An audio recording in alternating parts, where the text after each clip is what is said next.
अच्छा भैया बाबूजी, गीत संगीत विरहा के चाहने वाले सभी सज्जन, मैं अनिल चंद्रा एवं साथी बड़े अदब से आपके पावन चरणों में कोट कोट प्रणाम करता हूँ। केएलसी म्यूजिक कंपनी मुंबई से श्री आजाद चौहान के निर्देशन में जिसकी रिकॉर्डिंग टंडन बलमुआ जी की देख रेख में मऊ से हो रही है। ये बिरहा का शीर्षक बाब जौन बिरहा आप लोगों के बीच में हम छोड़त ही हैं, बिरहा का शीर्षक बाब अपने आप परिवार की बर्बादी। तो हमके उम्मीद ही नाम पूर्ण विश्वास बाब आप लोगों के द्वारा हमके दुलार प्यार मिली और उम्मीद बा आप लोगों के गीत जरूर पसंद आई। इसी अपेक्षा में 4 लाइन भूमिका का भाव लगल मास्टर साहब कहना है।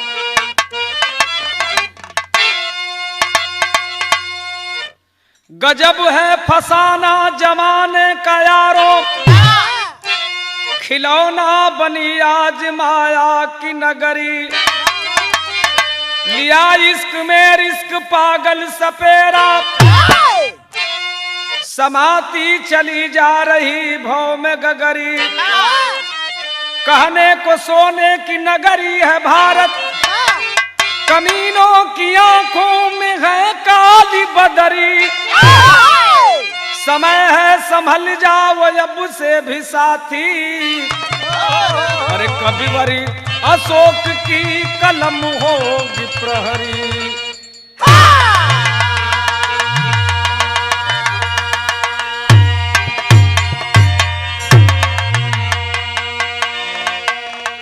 गजब है फसाना जमाने का यारों, खिलौना बनी आज माया की नगरी।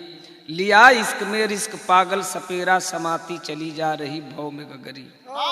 कहने को सोने की नगरी है भारत, कमीनों की आंखों में है काली बदरी। समय है संभल जाओ अब से भी साथी, कविवर अशोक की कलम होगी प्रहरी।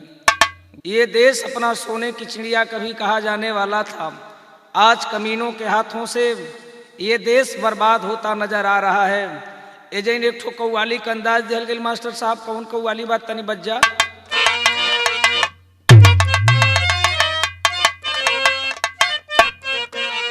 वो आप लोगों का चित परिचित गीत बा, कौन गीत बा बाबू? अरे मेरे खून दिल की मेहदी, मेरे खून दिल की मेहदी, अरे हाथों में ना लगाना। मेरे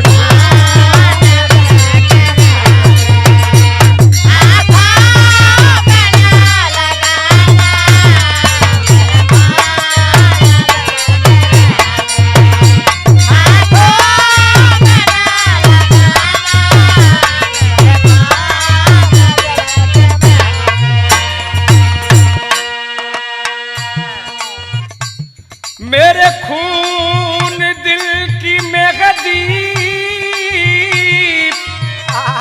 हाथों में ना लगाना।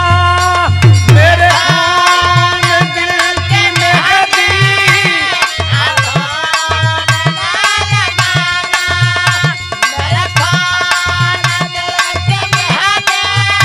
हाथों में ना लगाना। निकले जब मेरा जनाजा, अरे निकले जब मेरा जनाजा, सहनाइया बजाना। निकले जब मेरा जनाजा, सहनाइया बजाना।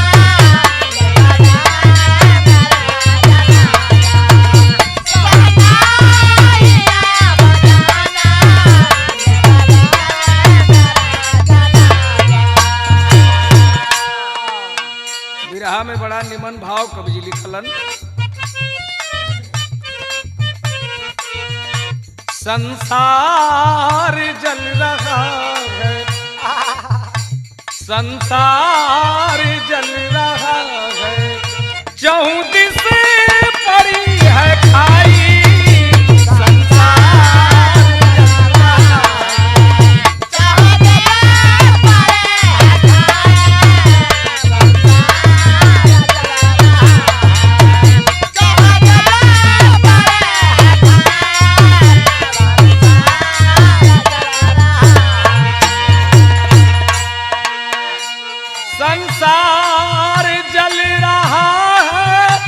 चहु दिस पड़ी है खाई,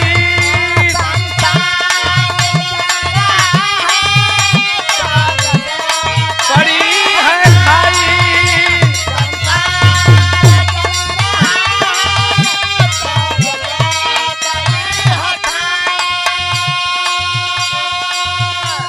माली छिनार है तो, माली छिनार है तो, कस्ती भंवर समाई। माली छिनार है तो, माली छिनार है तो, कस्ती भंवर समाई।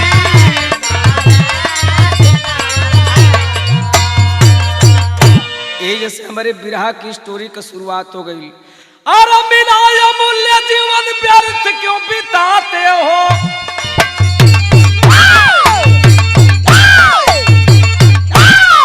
शान व शौक के बस में चमन जलाते हो।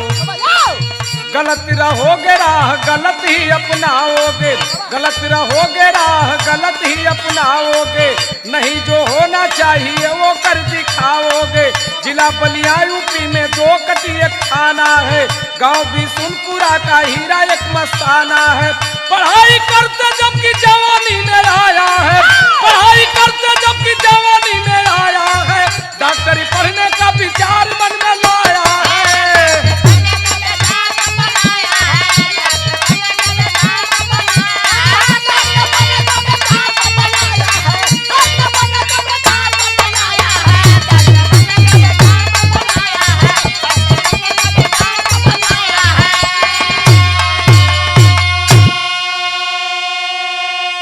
कवि जी बड़ी मार्मिक लाइन लिखलन, इस अमूल्य जीवन को व्यर्थ में गंवाना इंसान के लिए अच्छा नहीं हुआ करता। जिसने अपना जीवन व्यर्थ न गंवाया उसने कुछ पा लिया। आज हमारे बिरहा की स्टोरी में आप लोगों के ही जानल जरूरी बा, कहानी के आप लोगों समझ लें।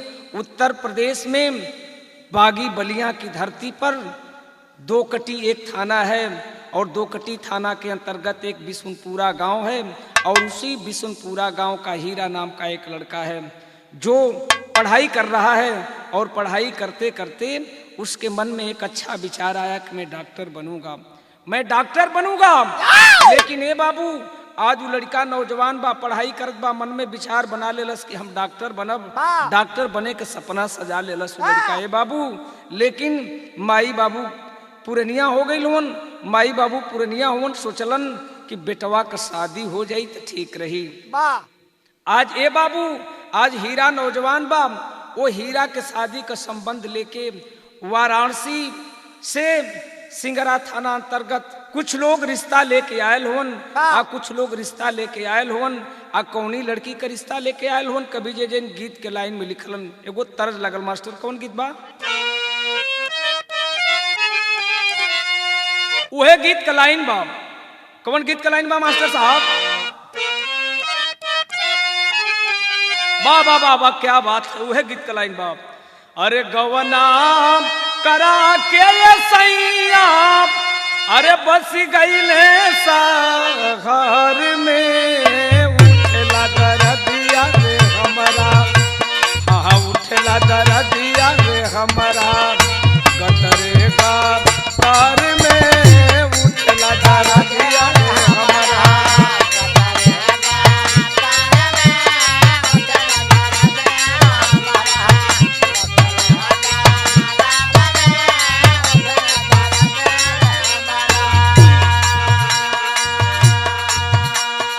कवि जी परिचय बताओ तो हीरा नाम की लड़का के शादी कौना लड़की से तय भइल, वो लड़की कौना गांव का रहे वाली बा, कौने मोहल्ला का रहे वाली बा? भाव कवि जी लिखलन, बनारस नगारिया में, बनारस नगारिया में सिंगराबा थानवा, सुरक्षितपुर चंदुआ की, अरे सुरक्षितपुर चंदुआ की रहली माँ या नवा, सुरक्षितपुर चंदुआ की रहली माँ या नवा, सुरक्षितपुर चंदुआ की रहली माँ या नवा।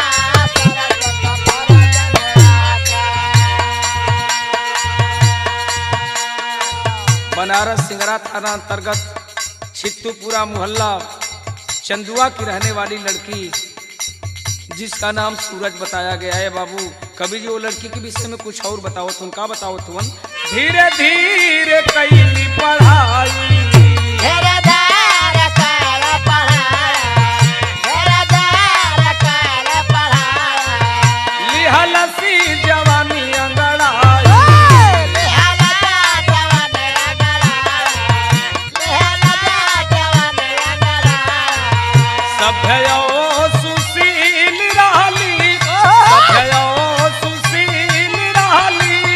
अनुपम सा पनवा सुरक्षितपुर चंदुआ की रहली मां या नवा सुरक्षितपुर चंदुआ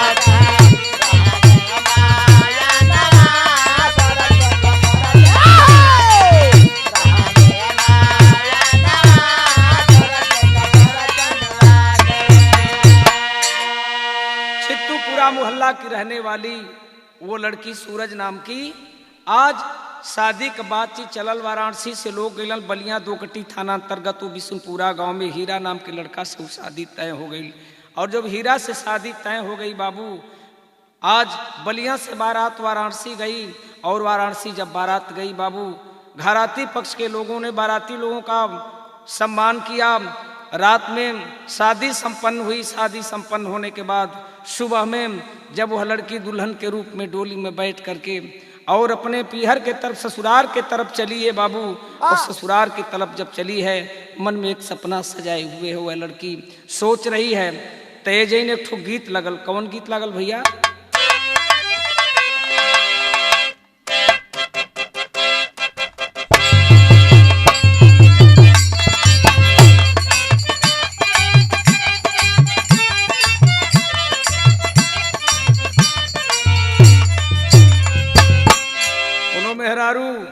अपना पतिदेव से कहत बा, का पतिदेव से कहत बा, सैया जन जा तू सूते दलानी में मनवा लागल बा हमरो जवानी में, मनवा लागल बा हमरो पलानी में, सैया जन जा तू सूते दलानी में, सैया जन जा तू सूते दलानी में,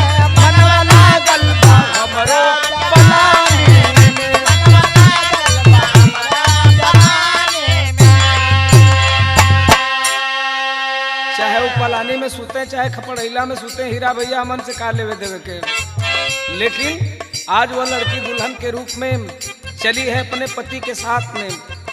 सोच रही है, क्या सोच रही है? सूरज झूम गई पूर्वी बलरिया में, सूरज झूम गई पूर्वी बलरिया में, हीरा जीवन की बनली रसरिया में,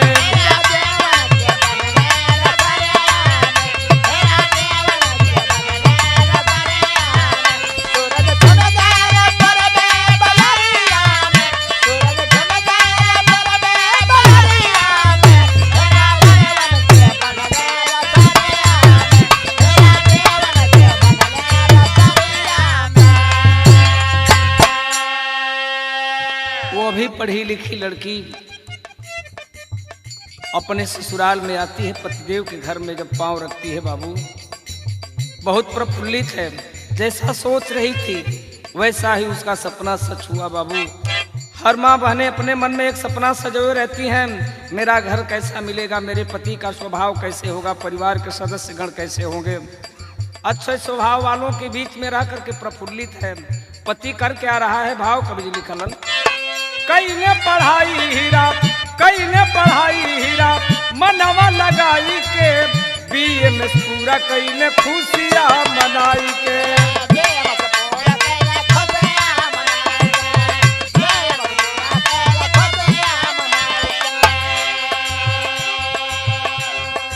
हीरा भी उतना ही प्रफुल्लित है अपनी पत्नी सूरज को पा करके। समय व्यतीत होता जा रहा है, समय कुछ और व्यतीत भैल बाबू।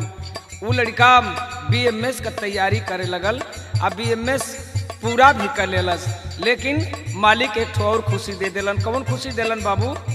दुई बेटी एक ललना चरिया में, दुई बेटी एक ललना चरिया में, हीरा जीवन की बंधली रसरिया में।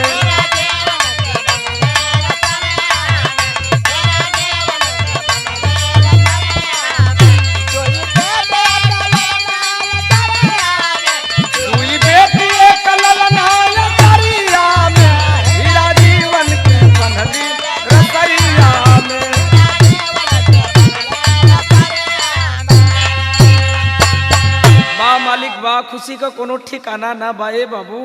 कुछ दिन के बाद में 2 ठो बेटी 1 ठो बेटवा के जन्म देली सूरज, और परिवार में खुशहाली आ गई ले बाबू। खुशहाली आ गई। वो बचवन का नाम का रखलन। दोनों पति पत्नी मिलके तेजों तर्ज लगल। ई कांवरिया वाले लोगन का बड़ी चर्चित गीत बा। कौन गीत बा भैया?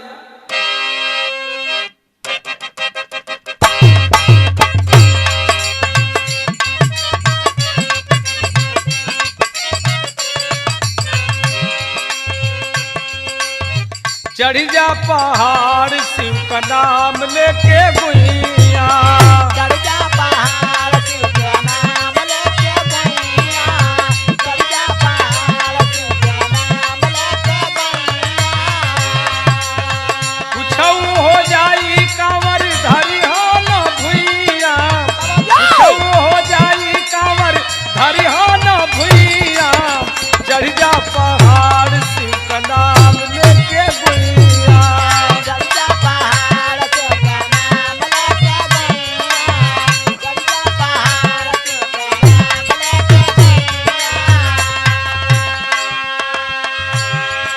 देवघर भगवान भोलेनाथ के भक्तगण लोग जालन, कितना प्रेम और श्रद्धा होखेले। साथी लोग जब चलेलन केहू उमें दर्द पीड़ा से लाचार हो जालन। सुइया पहाड़ जब चढ़े के होखेला लोग साहस देलन। भगवान भोलेनाथ की कृपा बनी रहेगी, आप चलते रहिए, आप पीछे नहीं रहेंगे, आप भी चलेंगे।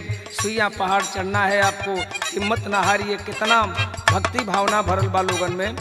इत गीत रहल, लेकिन भाव कवि लिखलन। वो बचवन का नाम का रखलन। दोनों बेटियन के सजल प्रिया नाम रखले, दोनों बेटियन के सजल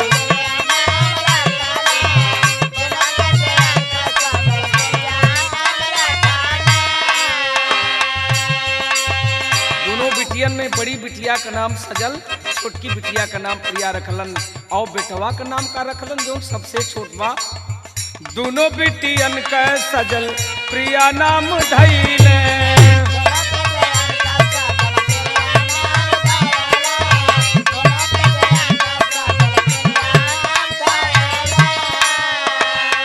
प्रिंस के पाके मगन होई गईले, प्रिंस के पाके मगन होई गईले, दोनों बिटियन के सजल प्रिया नाम धैले।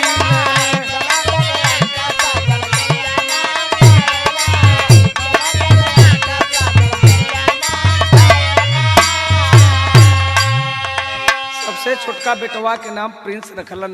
आप प्रिंस रखलन, परिवार प्रफुल्लित बा। और एक ठो काम कैलन। कौन काम कैलन भैया? बैरिया में अस्पताल खोली रहे लगले,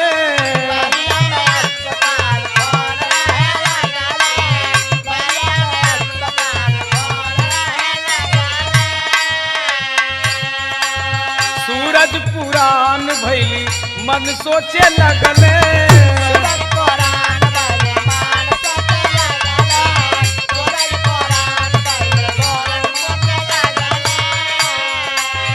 रंगीन मिजाज रंडी बाज होई गईले, रंगीन मिजाज रंडी बाज होई गईले, दोनों बिटियन का सजल प्रिया नाम धैले।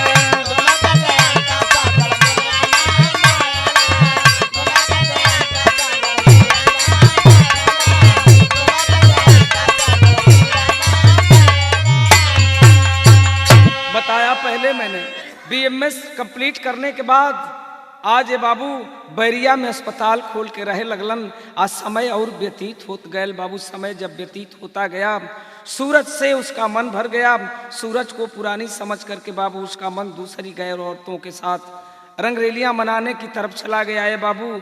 आज बीवी और बच्चों के तरफ उसका ध्यान नहीं है। तेजे ने वो गीत लागल, कौन गीत लागल भैया?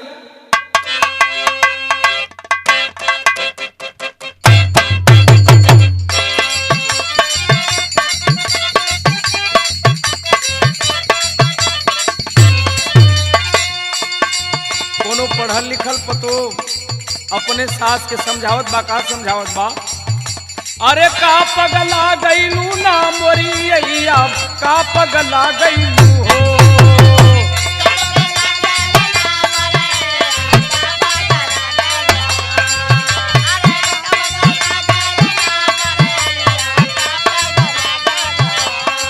हम तक खुदे रहिला बउरहिया, हम तक खुदे रहिला बउरहिया, ये रहिया का पगला गईलू हो।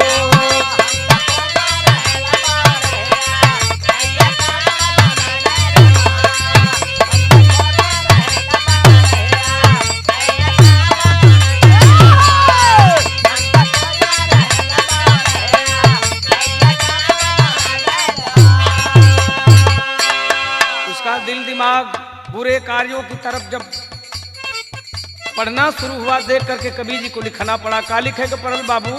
अरे घर लसियन हरिया मन पगलाइल, घर लसियन हरिया मन पगलाइल, कैले नादानी ना।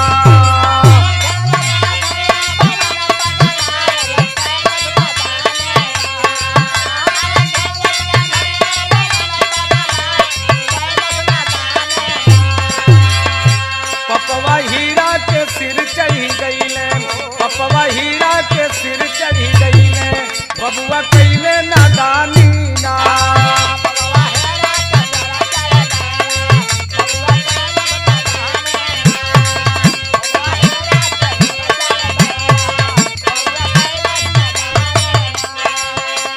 जो मन में आता वही करता, लेकिन एक दिन अपने मन में एक प्लानिंग बनाया। कौन सी प्लानिंग बनाया?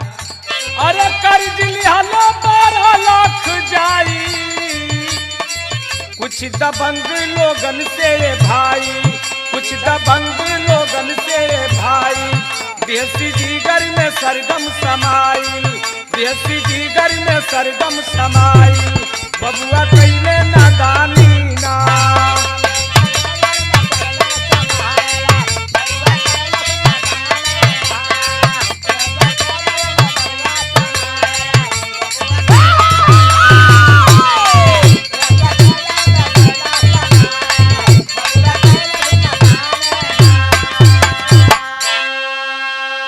अपने मन की करने में उसे और तसल्ली जब नहीं हुई, पैसे की कमी पड़ी बाबू। 12 लाख रुपए कुछ दबंग लोगों से कर्ज लिया, और कर्ज जब लिया बाबू उसका मन और आगे बढ़ा, और मन जब आगे बढ़ा बाबू तो वह सागर में गोता लगाना शुरू किया। भाव कवि जी लिखलन, एजे ने ठोकर चरित्र के देख के भाव लिखे के पड़ल। वो का करत बा, और उहे तरज का लाइन बा। कौन तरज का लाइन बा?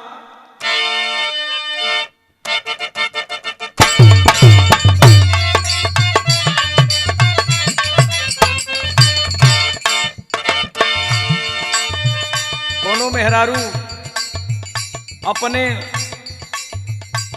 पति के चरित्र के विषय में, व्यवहार के विषय में अपनी सखी सहेली से बतावत बका बतावत बा। आई हो दादा कैसन पियावा के चरित्र बा,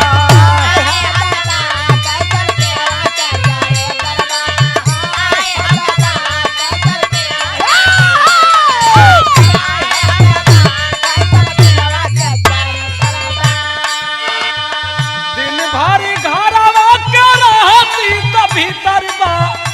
भर घरवा के रहती तो भीतर बा। आई हो दादा कैसन पियवा के चरित्र बा, आई हो दादा कैसन पियवा के चरित्र बा।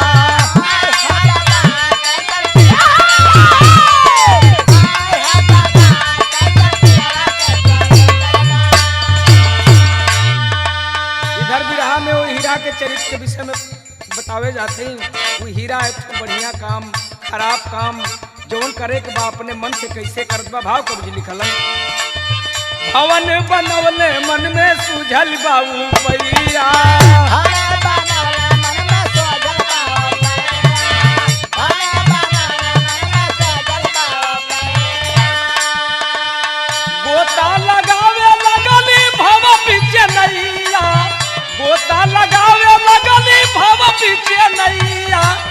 भवन बनवले मन में सूझल बाबू पैया।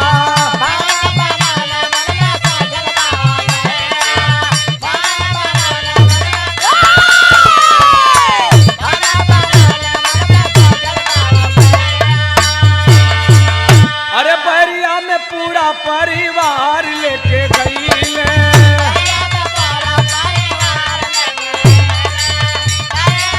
बाबा बाबा बिजनेस सीमेंट छड़ के शुरू कईले।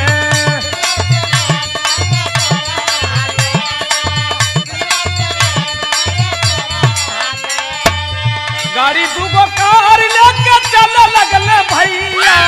गाड़ी दूगो कार लेके चल लगले भैया। भवन बनवले मन में सीधल बाबू पैया।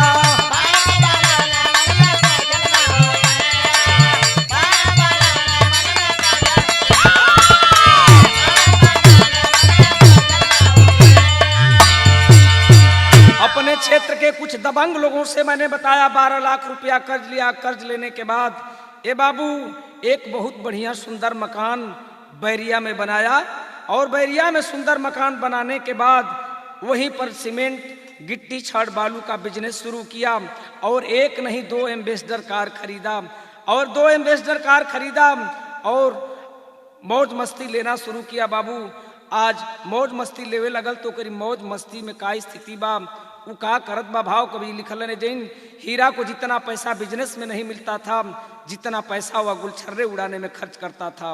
बलिया के एक सातिर अपराधी के द्वारा 3 लाख रुपए की मांग होती है जो कर्ज लेकर दे देता है। उसके बाद कर्ज वाले परेशान करने लगे तो वह और परेशान हो गया और दारू भी पीना शुरू कर दिया और पत्नी की सही सलाह पर उसे मारना पीटना शुरू कर दिया और दोस्तों के साथ घर पर दारू पीना व अन्य हरकतें करना शुरू कर दिया। एक दिन दारू पी के घरे आए ले बाबू अपनी 4 गो साथिन के साथ और घरे आयल दारू पी के और अपनी औरत को खाना बनाने के लिए कहा और बाजार से कुछ मीट खरीद करके ले करके गया। पत्नी से कहा तुम जल्दी से खाना बना करके तैयार करो और जो मीट लेकर के आए हैं उसमें से मीट में से कुछ तल करके टेबल पर रख दो, मेरे कुछ साथी हैं उन्हें खिलाना है। ए बाबू आदेश दिया, आदेश का पालन करना था सूरज को ना। मांस काट करके उसे भून करके प्लेटों में रख करके बाबू टेबल पर ले करके जाती है और टेबल पर रख देती है। गिलासें मांगता है 4-5 गिलासें ले जा करके रख देती है। जग में पानी रख देती है और पानी जब रख देती है बाबू और पानी रखने के बाद पुनः आ करके खाना बना रही है और खाना बना रही है किचन रूम में खाना बना रही है। वहीं पर बेटी सजल है और प्रिया बिटिया है और सबसे छोटा बेटा सूरज है। ए बाबू वही ये लइकवा बैठल मतारी की लगे और इधर दारू का दौर चल रहा है, दारू का दौर चल रहा है। उसी वक्त हीरा उठ करके आया और किचन रूम में अपनी पत्नी को पकड़ लिया और पकड़ करके कहा कि तुम चलो मेरे साथियों की इच्छा की पूर्ति करना है। इतनी बात जब सुनलस बाबू, इतनी बात जब सुनलस सूरज पांव पकड़ के रो करके कहती है अरे पतिदेव आपने 7 फेरे लेकर के हमें अपना जीवन संगिनी स्वीकार किया, आप ही तो मेरे भगवान हैं, आपके मुंह से ये बात अच्छी नहीं लगती बाबू। केस पकड़ करके एक चाटा जड़ देता है बाबू। बदतमीज कहीं कि मुझसे जबान लड़ाती है, मुझसे जबान लड़ाती है। आखिरकार बाबू पत्नी को घसीट रहा है, पत्नी को घसीट रहा है। तेजे ने ठोक तरज लागल, कौन तरज लगल भैया?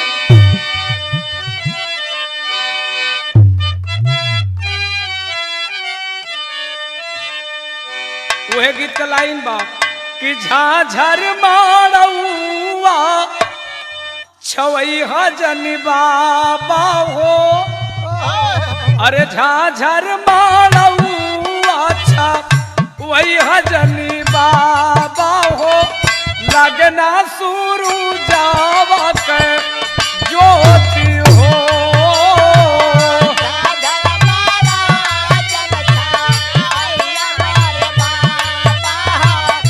लगना सुरु जावा के ज्योति हो।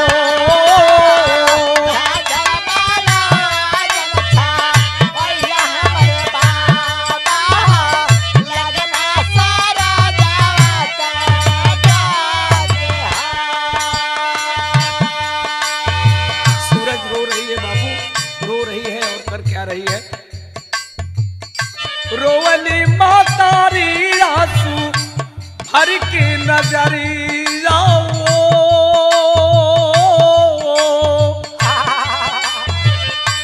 सूरज रो रहे पतिदेव, आप ये क्या कर रहे हैं पतिदेव? रोवली मातारी आंसू भर के नजरिया वो बचवन के गरा वाला गायो रोवली मातारी आंसू भर के नजरिया वो बचवन के गरा वाला गायो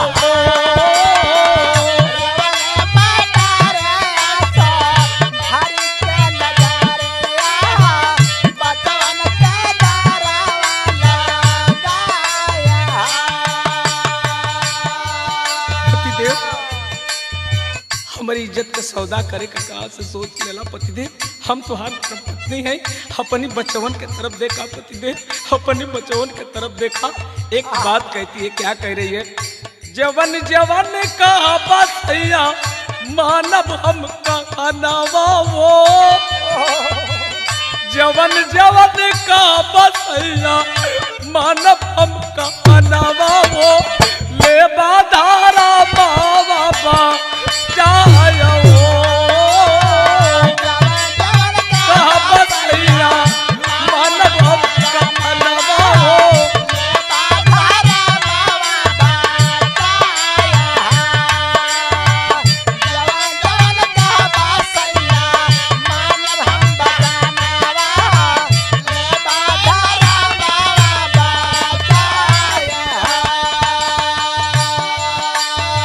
कभी बच्चों को पकड़ करके चिल्ला रही है, कभी पति के पांव को पकड़ करके। लेकिन वह नीच कमीना पापी गद्दार करता क्या है? सुन लेना बात तब पापी निरदैया जैसी आँखी चला उस बार हो। आखिरकार बाबू केस पकड़ करके जहां दारू का दौर चल रहा है कोठरी में अपने साथियों के साथ अपने साथियों के बीच में लेकर के जाता है। अंदर से सिटकिनी बंद कर देता है। तीनों बच्चे दरवाजा खोलने की अपील कर रहे हैं, चिल्ला रहे हैं, रो रहे हैं। लेकिन वह नीच कमीना पापी गद्दार अंदर से सिटकिनी बंद कर दिया, दरवाजा नहीं खुल रहा है। अंततः गत्वा उसने अपने साथियों के साथ किया क्या? सुन लेना बात तब पापी निरदैया कैसी आँखी चले उस बाहर हो। चारों दोस्त पारी पारा लुटल इज्जतिया हो। चारों दोस्त पारी पारा लुटल इज्जतिया हो। मुहवा में का पाला दा पायो हो। चारों दोस्त पारी पारा लुटल इज्जतिया हो। मुहवा में का पाला दा पायो हो।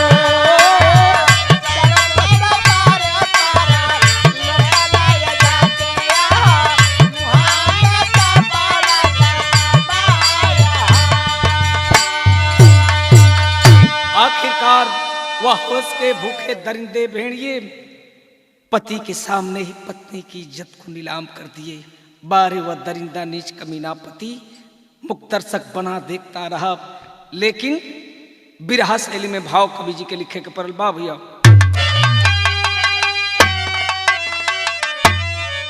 अरे मर्यादा की ना सीमा रह गई, अरे मर्यादा की ना सीमा रह गई। अरे तंगी पांव पसारा हुआ भावना धीमा, अरे हो धीमा, अरे हो धीमा। आखिरकार बाबू उसके जब साथियों की हवस की भूख मिट गई, बाबू कमरे से बाहर निकल करके अपने गंतव्य को चले गए। सवेरा फैले बाबू, आज दर्द वेदना से करा रही है, पीड़ित है सूरज। सोचती है कहीं नदी नाले, कहीं कुएं में जा करके अपनी जान दे दूं या जहर खा करके जान दे दूं। फिर उसका ही मन उसे समझाना शुरू करता है। उसकी आत्मा उसे धिक्कारती है। अरे सूरज, रात में तूने जो यातनाएं सही, यातनाओं को जो सहना था तुमने तो सह लिया। लेकिन ये तुम अच्छा नहीं करने जा रही हो। तुम्हें सजल के लिए जीना होगा, तुम्हें प्रिया के लिए जीना होगा, तुम्हें अपने अबोध बच्चे प्रिंस के लिए जीना होगा। आखिरकार बाबू अपने आप को मना तो ली, अपने आप को तो मना ली हलस। ए बाबू कुछ समय और बीतल, ए बाबू कुछ समय और बीतल। सूरज सोचलस कि अगर नैहरा में बता देते, गांव नगर के लोगन के बतावत हैं, हमारी पति की मर्यादा डूब जाई, हमार मर्यादा डूबी, लोग तिरस्कार करिहन, अपमान करिहन, अपमान का घूंट पी करके ए बाबू आज वह सूरज चुपचाप अपने घर में अपने पति के साथ रहने लगी। बाबू कौन ऐसी औरत होगी आज अपनी पति के साथ में रहत बा, समय व्यतीत होत बा। आज समय जब व्यतीत होके लागल बाबू, 2-3 बरिस और समय जब व्यतीत भइल, भूल गई इन सारे गमों को, सोच लेती है कि मेरे पति में सुधार आ गया।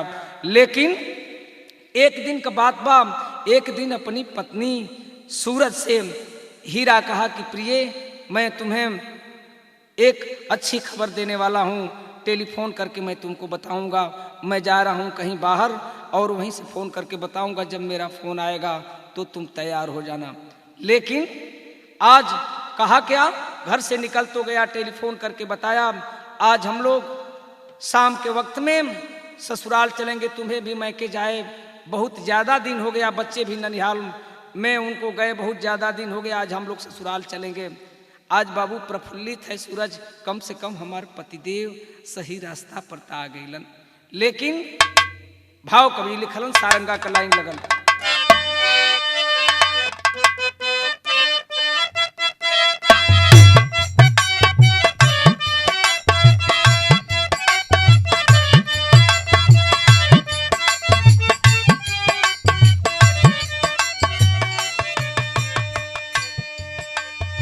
उहे गीत का लाइन बा, कहली कि ए बंदर, कहली कि ए बंदर, कूद जा जमुनावा में, कूद जा जमुनावा में, अरे मन लाना बतिया मार।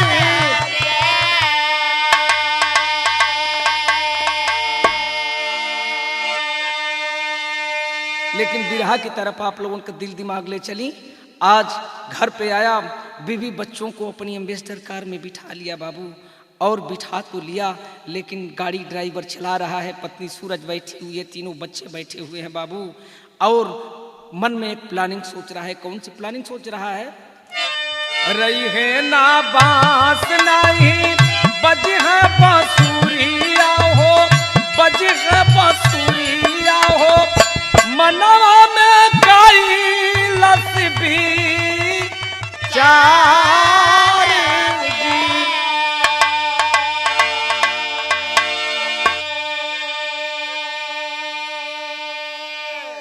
बोलले रहल हीरा जही दिन, नारी से बचनिया हो, नारी से बचनिया हो, लड़का संग अइलन सासु रार जी।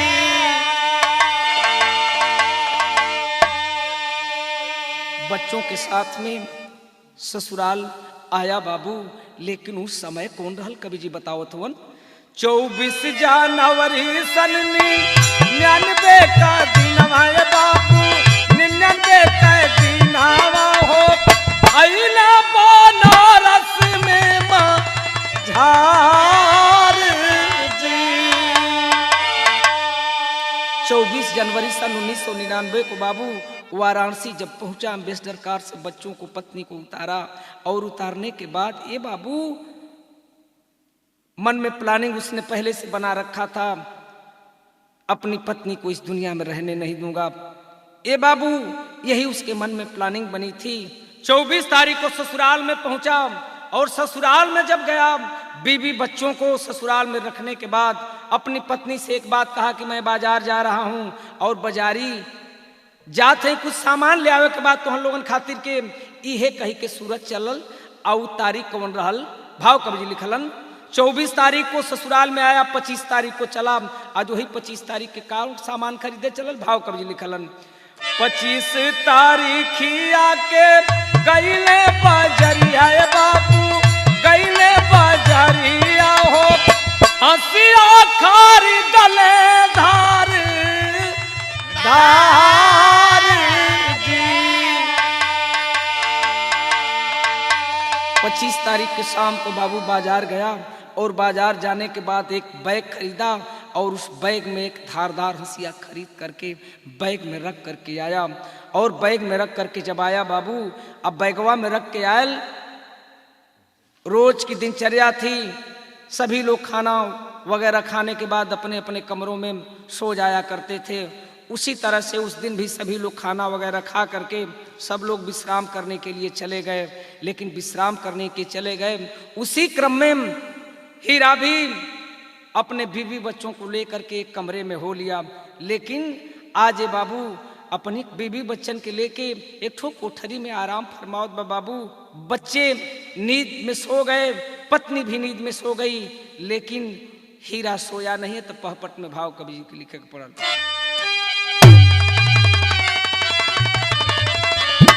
अरे जहर जिंदगी बनल मौत का प्याला काला बच जाई। अरे जहर जिंदगी बनल मौत का प्याला काला बच जाई। अब बढ़ल रही जो मनवा गिरबा खाला काला बच जाई।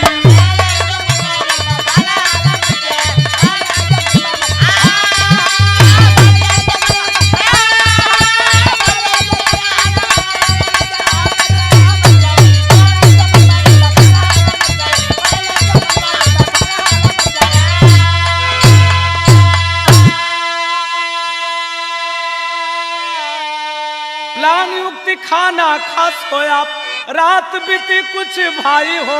पहले बतौलिन सभी लोग सो गए हैं बाबू, अर्धरात्रि में बाबू करता क्या है, प्लान युक्त खाना खास होया, रात बीती कुछ भाई हो। अरे दरवाजा अंदर से बंद कर, अरे बाबू हंसिया लिया उठाई हो। अरे सूरज को मारा पहले मतवाला काला मच जाई। अब बढ़ल रही जो मनवा गिरबा खाला काला मच जाई। ए बाबू अर्धरात्रि में वह नीच कमीना पापी गद्दार बैग से धारदार हंसिया निकाला बाबू। दरवाजा तो अंदर से बंद ही कर दिया था। आज बाबू दरवाजा अंदर से बंद है, हंसिया निकालने के बाद सूरज पत्नी सोई है बाबू। और सूरज के सीने पर सवार होकर के ये बाबू, और सूरज के सीने पर जब सवार हो गया, पत्नी अवाक हो गई। पतिदेव ये क्या कर रहे हैं बाबू? एक नहीं सुनता है, एक हाथ से गर्दन दबाया हुआ है बाबू, और कुछ समय तक दबाया है गर्दन। और गर्दन दबाने के बाद बाबू अपनी पत्नी की गर्दन पर दूसरे हाथ से वह धारदार हंसिया से अपनी पत्नी का गर्दन काटना शुरू कर दिया। गर्दनवा जब काटे लगल ए बाबू, पत्नी चीख चिल्ला रही है, लेकिन कुछ ही क्षणिक मात्र में जैसे बकरे की बलि दी जाती है, उसी तरह से पत्नी के धड़ और सर को अलग कर दिया। यही से लिखल गया आल्हा की शुरुआत भइल भैया। आल्हा का भाव लगल भैया, और वह नौका आल्हा जो हमें 2 साल शुरुआत के कौन आल्हा बा?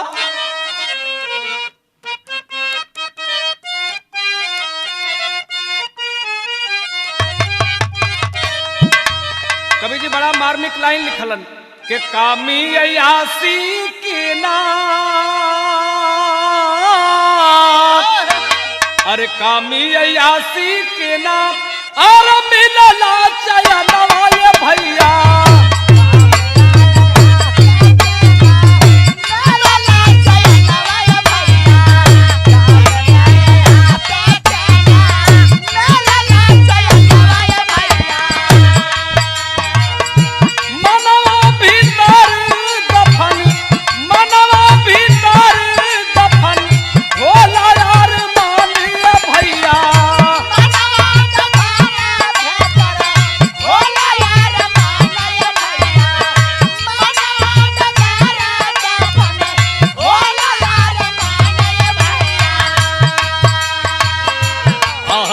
के पाके जगले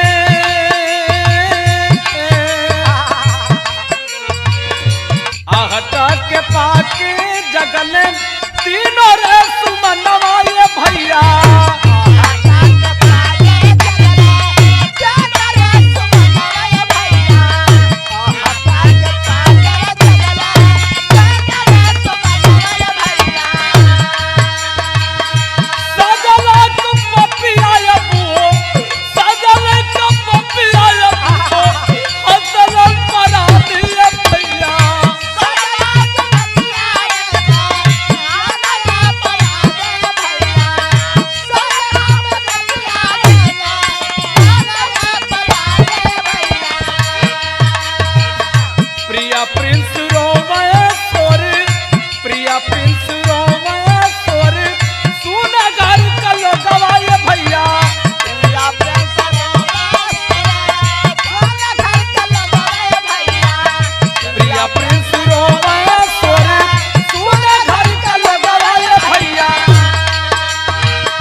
बाबू सूरज का शव वहीं पड़ा हुआ है। आहट की आवाज सुन करके सजल बिटिया, प्रिया बिटिया, प्रिंस बेटवा जाग गई बाबू। तब तक ए बाबू सजल ये कलश बाबू, पापा पापा माई का हत्या कर देला पापा, माई के काहे मार देला पापा। तब तक वह नीच कमीना हैवान आज अपनी बिटिया को पकड़ लिया बाबू, और पकड़ने के बाद बेटी को पटक देता है जमीन पर, और पटक दिया। बिटिया चिल्ला रही है, बेटी चिल्ला रही है, सीने पर सवार हो गया बाबू, और सीने पर सवार होकर के बड़ी बेटी सजल के गर्दन को उतार देता है। सजल का गर्दन उतार दिला से बाबू। आप प्रिया प्रिंस रोवत होने बाबू, चारपाई के नीचे जाके छुपल चाहत हुन, लेकिन पकड़ करके बाबू प्रिंस और प्रिया को भी मौत के घाट उतार दिया। मौत के घाट तो उतार दिया, उससे भी जी नहीं भरा उसका, तो उसने किया क्या? अरे प्रिंस का फार दिहलस पापी ताबा पेटावा,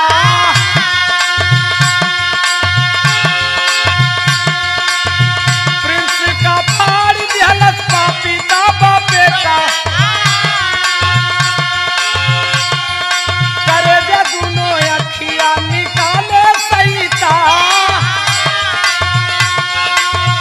आय हाय बा मालिक बा।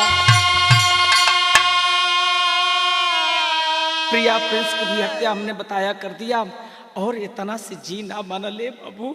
प्रिंस का पेटवा फाड़ देलस ए बाबू, कलेजा निकाल लिया, दोनों आंख निकाल लेलस ए बाबू, और आंख कलेजा निकाल लेलस। आज पत्नी की लाश पड़ी है, दोनों बेटियों की लाश पड़ी है, बेटे की लाश पड़ी है बाबू। अगल बगल को लोग सुनत हुन, लेकिन आज वह करता क्या है? भाव कवि लिखलन के बचवन के मार खुदा रहते गारा दानिया,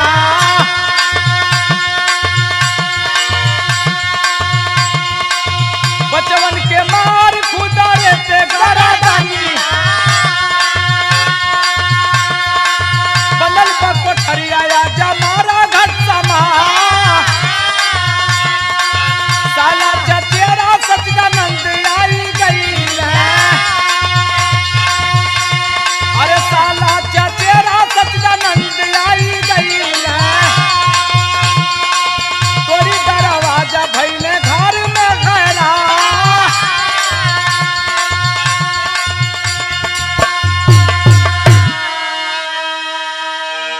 चिल्लाहट और रोले का आवाज सुन के अगल बगल को लोग सुनत तो जरूर हुवन, लेकिन यह सोच के लोग फिर सूझ जाते हुन, शांत हो जाते हुन कि बच्चे हैं, किसी बात पर रो रहे होंगे। यही सोच करके लोग सो जा रहे थे बाबू। लेकिन सूरज जो लड़की थी, उसका एक चचेरा भाई जिसका नाम बताया गया सचिदानंद, उसे शक हो गया कि दाल में जरूर कुछ काला है। यही सोच करके बाबू अपने बिस्तर से उठ करके आया, जहां अंदर दरवाजा बंद है बाबू, दरवाजा खोलने के लिए आवाज दे रहा है। उधर अपने पत्नी और बच्चों को मारने के बाद हीरा स्वयं अपनी गर्दन को काट रहा है। लेकिन ये बाबू दरवाजा खोले का आवाज देते हुन सचिदानंद अंदर से दरवाजा न खुलत बा बाबू, और दरवाजा जब नहीं खुला तो एक काम किया उसने, आल्हा के खड़ी लगल भैया बा। दरवाजा जब ना खुलल, पैर से मार के दरवाजा के तोड़ देहलन, लाते से मार के दरवाजा के जब तोड़लन बाबू, जब बेतरह का दृश्य देखलन, बहन की लाश पड़ी हुई है, बड़ी भांजी की, मझली भांजी की, और मेरे छोटे भांजे की लाश पड़ी हुई है बाबू। भयभीत हो गया, शरीर कांप गई, और सोच लिया कि घर के अंदर प्रवेश करना अच्छा नहीं होगा। तो एक ठो काम कैलन, पुलिस के लोगन के फोन कैलन। तो भैल का भैया, अरे पाई के खबरिया पुलिस आई गईली, अरे पाई के खबरिया पुलिस आई गईली, कलम बंदी हीरा से लिहले बयान।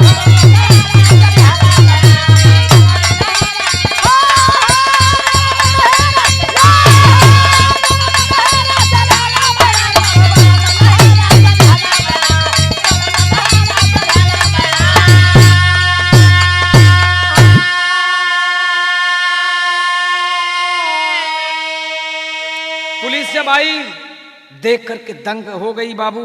आज पुलिस वाले लोग तीनों बच्चों और सूरज की लाश को पोस्टमार्टम के लिए भेज दिए और पोस्टमार्टम के लिए भेज दिए, लेकिन हीरा को लोग का किए अंतिम लाइन में लिखे के पड़ल बा।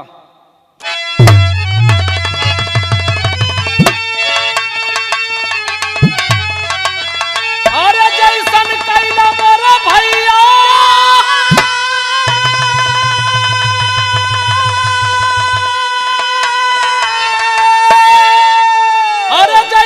कैला मोरे भैया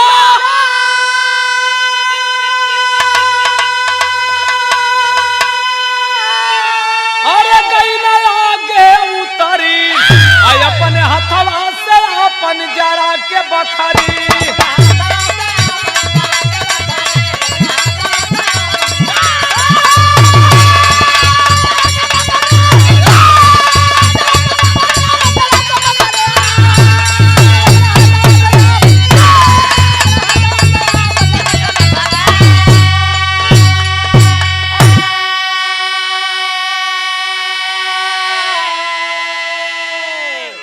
आज कलम बंद बयान हीरा से लोग लिए, लेकिन भाव कवि लिखलन शिव प्रसाद गुप्त अस्पताल में भर्ती दिए कराई, हीरा बिल के नाना आंसू करनी पर पछताई। यही से कहल जला अरे रोहू मारल जला चलिया करा ले सिधरी आई अपने हथवा से अपन जरा के बखरी।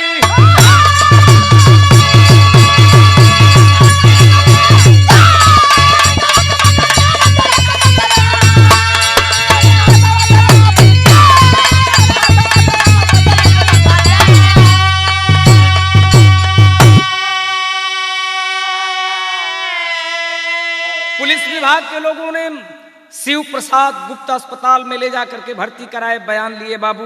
और जब बयान लिहलन तो बयान में वो हीरा बतौले का रहल भैया दारू पीकर घर के अंदर परिवार की किया कुर्बानी, अब तक प्राण उड़े वाला बस सिस्टर दीदा पानी। सिस्टर उपचारार्थ हॉस्पिटल में है, सिस्टर खड़ी है, बता रहा है कि दारू पीने के चक्कर में, अयासी के चक्कर में मैं अपने पत्नी अपने बच्चों को मौत के घाट उतार दिया। हम पापी हैं, हम गद्दार हैं, हमके जहर का इंजेक्शन लगा दे डॉक्टर साहब, सिस्टर जी हमको जहर का इंजेक्शन लगा दीजिए। ये बाबू तमाम प्रकार की भाषाओं में अपनी बातों को कह रहा है ये बाबू, लेकिन बताया क्या दारू पीकर घर के अंदर परिवार की किया कुर्बानी, अब तो प्राण उड़े वाला बस सिस्टर दीदा पानी। पानी मुझे पिला दो सिस्टर, पानी मुझे पिला दो सिस्टर, मैं इस दुनिया को छोड़ करके जाने वाला हूँ। तमाम प्रकार की बातें कर रहा है, लेकिन अवनी कांप गई, अंबर कांप गया बाबू उसकी हैवानियत को देख करके। तक कवि जी है लिखलन का लिखलन भैया अरे ऊपर रोवे अंबर नीचे अवनी गईली सिहरी, अरे ऊपर रोवे अंबर नीचे अवनी गईली सिहरी आई अपने हथवा से अपन जरा के बखरी।